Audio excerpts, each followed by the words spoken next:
FTB Film Studies, sponsored by the 409 Tailgate Club.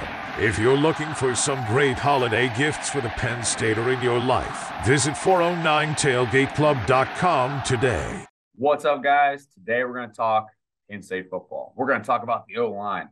How against Indiana, 3 of the 5 starting O-linemen didn't even play, and they still own the line of scrimmage. And I want you to really understand how the left guard and left tackle, Drew Shelton and J.B. Nelson, 2 guys that haven't played much, got together, and they started a little rough. Tom Allen really threw some stuff at them, but I want to talk about how those guys came through and how the left side of the O-line really started mashing everything down and how things were successful. I cannot wait to get this thing rolling. You know the drill. Like, subscribe, comment. We'd love answering questions. Let's do this.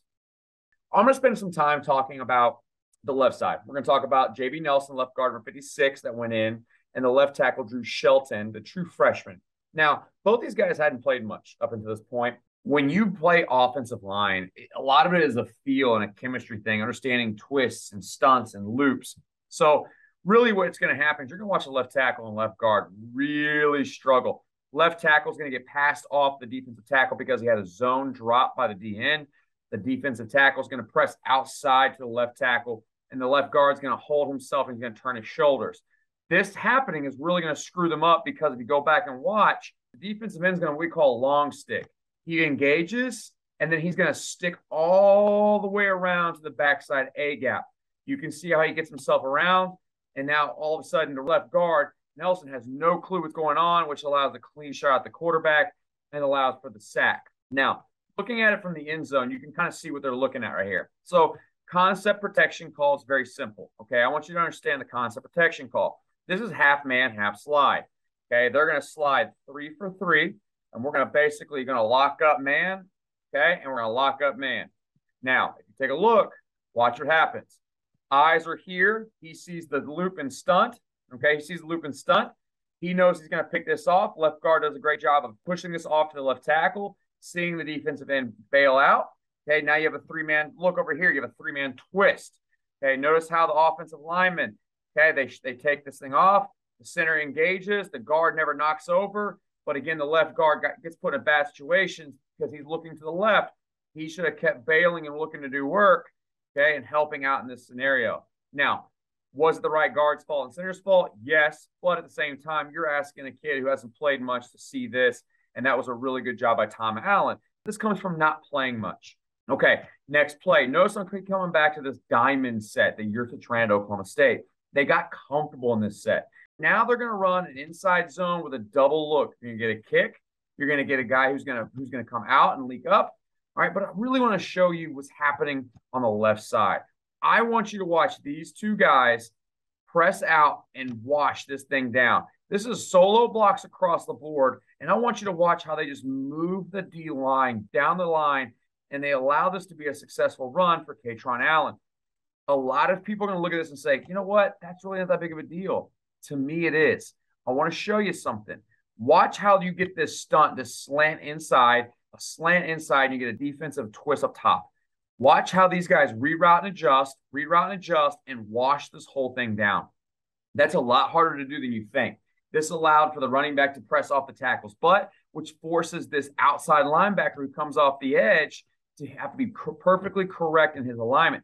Notice how he comes wide, but because this press here happens, he has to squeeze even harder, and he can't get there in time for Kaytron Allen to backdoor this inside zone. Man, that's a really good job by those guys. Now we're going to talk about something else here. Now you're going to see, again, the left side of the line. Now notice the tight end, wing, and an extra receiver are going to be at this point of attack. This is just going to be duo. This is real simple. Everything is play up head side to back side. So basically, these guys are working to knock everything down, middle running backs reading this kid right here. I want you to watch how these 2 guys double team this 4-eye and just root him out. That is impressive. Guys, that is a Big Ten defensive lineman getting rooted from this point where my arrow is all the way down to here. Now, the left tackle, he struggled with angles a little bit. Now, understand something. Drew Shelton is he's a true freshman. He's not used to seeing guys at this speed. His angles weren't the greatest, but the fact that he got movement on a 4-eye that well and got to a linebacker, that's super impressive, guys.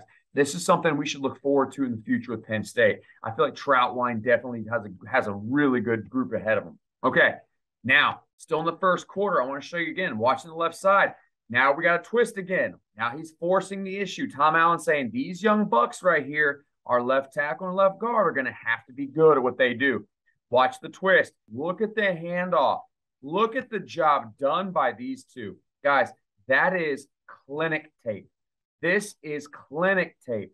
Watch how the left guard gets back. He sees it. He keeps the shoulder square. He passes off. He keeps the front inside shoulder opened up. He's right there to get one-on-one. Left tackle, true freshman, sees this. He washes this thing by. Left guard holds up. And all of a sudden, I understand that the play wasn't successful in the backfield. They make a play. But, guys, seeing two guys who haven't played much do this together, guys, people work this drill over and over and over, and they're not successful. Okay, here we go. Goal line. First of all, I want to talk about usage. This T formation, the full house backfield, shifting to this, oh, guys, that's dirty. But I want you to watch two things. I want you to watch 66 and 56. 66 gets out. Look at the athleticism of the big guy running. Now, does he do anything special? No.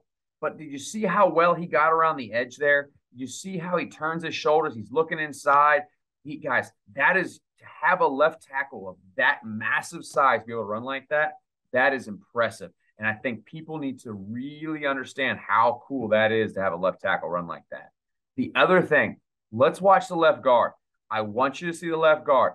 Look how he gets his head to the outside of the D tackle. Look how he gets the hook and puts the kid in the ground. Oh, that's good football. That's good football. All right, here we go. We're back to the diamond set. Watch the left tackle, left guard. Here we go. We're going to hand the ball off. This is just inside zone. Look at those two guys. One-on-one block. Root these guys out. Look at the footwork. Left tackle, hands inside. You just don't have to get beat inside. That right there was the play that sold me.